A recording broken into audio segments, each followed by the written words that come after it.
Oh, hello. So I totally forgot that I was filming this in like a whole part video for each, but I totally forgot to do number one, which we just did, was actually two-parter.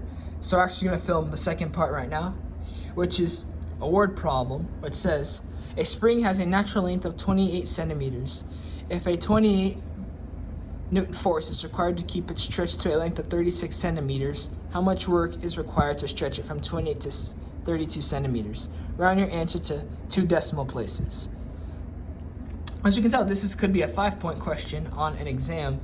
You know, ignore all this work because this was an exam that I used to practice before, but that was just the work I was trying to do. So like, ignore that. So, according to this problem, we can see that force is equal to 28 newtons. And the natural length of that spring was 28 centimeters. And that we need that 28 Newton force to keep the spring stretched at 36. So this spring is being stretched 8 centimeters beyond its natural length, as it's being stretched from 28 to 36. When we do the math, the 36 and 28, they are not the bounds that we are using to calculate the work using Hooke's law.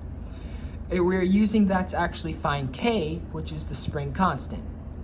So when we plug it in, we have 36 minus 28, which is equal to 8. So, and we see here that 8 centimeters is equal to negative 0.08 meters if we divide by 100, because 1 meter is equal to 100 centimeters, and once we divide it, that's what we get. So we plug in f of 0.8, which is 28 equals 0.08 k, which we get from our equation, force equals k of x. Once we plug it in, and when we divide, we get that k is equal to 350. Now, we don't need units of measurement here because K is a spring constant, and constant is the key word here. So once we have all that, we have our K. The real question here is asking how much work is required to stretch the spring from 28 centimeters to 32 centimeters. Round your answer to 2 decimal places. So based on that portion alone, we know that 28 and 32 are our bounds. So we convert both to meters, so we have 0.28 and 0.32 for A and B. And so our integral would be that the work is equal to the integral from 0.28 to 0.32 of 350x dx.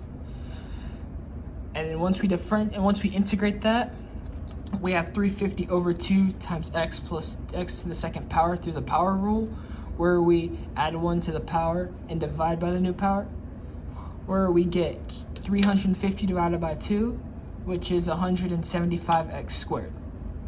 From the bounds of 0.28 to 0.32, from A to B, and once we plug those in, we get that the amount of work done is equal to 4.2 joules. Actually, I'll just say it was 4.20 joules. Yeah, there we go, 4.20 joules. So that way, it's rounded to 2 decimal places. All right, that is question 1, part B. Hope this helps. Thanks for watching. Like and subscribe. Share the video. Thanks for watching.